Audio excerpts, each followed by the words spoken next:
Hi Scorpio, this is your horoscope for April 2019. Thank you for joining me. It's a pleasure to be with you today. Now, April is kind of like the calm after the storm. We've had a really intense start to 2019. We've had 3 supermoons, and April is just kind of astrologically giving you a bit of time to cool off. As the month progresses, a lot of planets move into fire signs, so things heat up and speed up as the month goes along. But the first 2 weeks are really kind of contemplative and really for you to just relax a little bit and to take it easy. Now, Mars is in Gemini all month. Mars is the male principle of desire and drive and what you want, what you're not going to compromise on. And that's in Gemini in your 8th house of other people. So the 8th house is you in connection to institutions or corporations or governments or the other side. It's you in connection with groups of other people that are bigger than you. So Mars is in Gemini. It likes to communicate. It wants to find out information.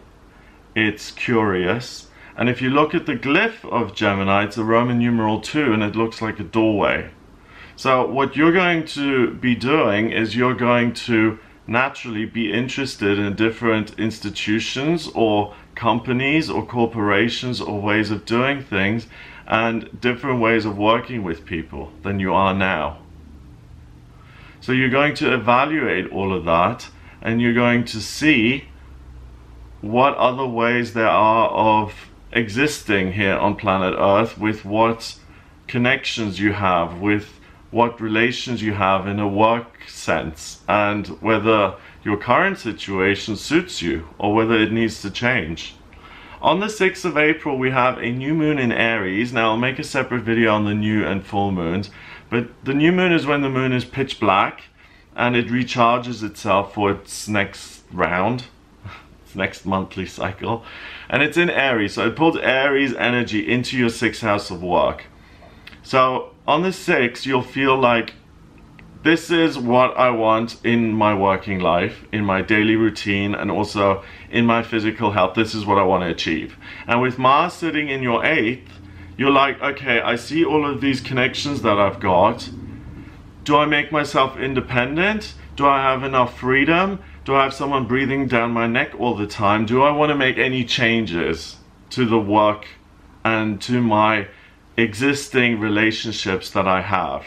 So the relationships with my husband or wife and children, and where we live, and how long I commute, and the company I work for. That's all up for debate this month from the 1st of April until the 17th. So use that time to think about things calmly. Mars gives you the fuel and the power and the drive to make changes in those areas if you want to make changes. If your working situation is totally sorted and you're happy and thrilled, you also have Mercury and Chiron and the transiting midheaven sitting in your 6th house. So personal healing on a physical level. We're all unhealed in some way. That's part of the human experience. Healing your work, of course, is another option, but healing your connection with your inner child, with your gut, with your instinct, with your higher self, with your higher power. Those are also all things that you're crystal clear on, and you have the fuel to amend them and make them right so that you're happy with them.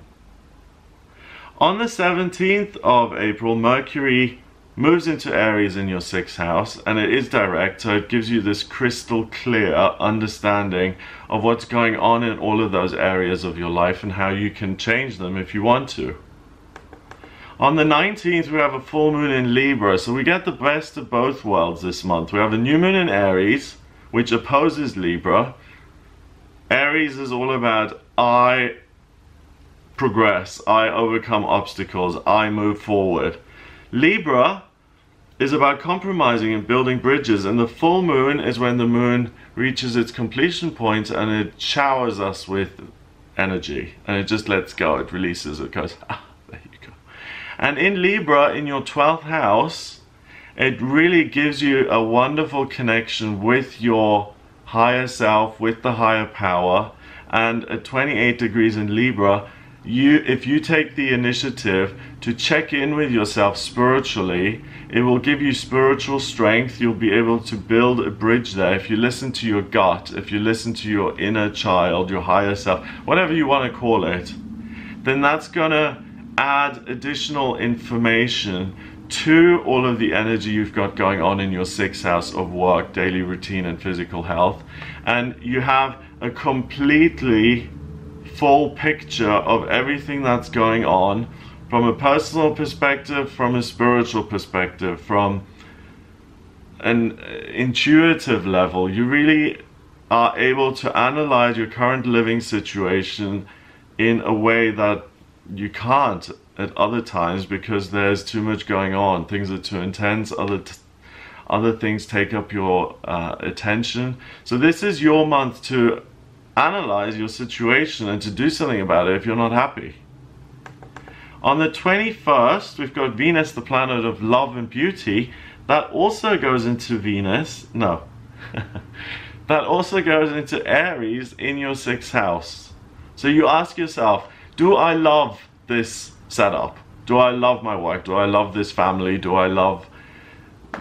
I'm not a, it makes me sound like I'm a homewrecker here. I'm telling you that if you don't love your family, you should ditch them. I'm not saying that. But what I'm saying is that you get a crystal clear understanding of, am I loving these circumstances? Am I in love with my body? Do I feel good about myself? Do I feel good about the relationships that I have? Also, the working relationships that I have. Am I okay with my commute, or do I love it? And Venus in Aries is going to push you to do the things that you love, and you still got Mercury there, so your ideas and your thinking are crystal clear, and your sense of I know what I love is crystal clear. So you're really going to be able to make decisions of, I'm cutting this out of my life and I'm keeping this. Especially with Mars in your 8th when it comes to working life situations and the institutions you belong to and the working relationships that you've got. Now the 21st of April is also Easter Sunday. It's my favorite Christian holiday because it's about death and rebirth and overcoming the insurmountable and being the phoenix rising from the ashes. And that's the energy that really lasts until the end of April for you. You've got the moon going into Sagittarius at 4 in the afternoon on this day as well. So it's about being enthusiastic and looking to the future and saying, how can I create a future that I'm excited about, that motivates me, that fills me with energy? Am I in the right job? Am I in the right situation? Have I made the changes? No? Well, then I'm going to make the changes in this last week of April and really form and shape my life so that I am reborn in a sense. So good for you, Scorpio. It looks like a fabulous month.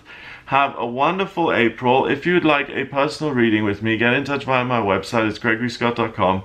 Click on the readings tab to order your reading. I use astrology, tarot, and numerology in my personal readings. Have a great month, and I'll speak to you next month.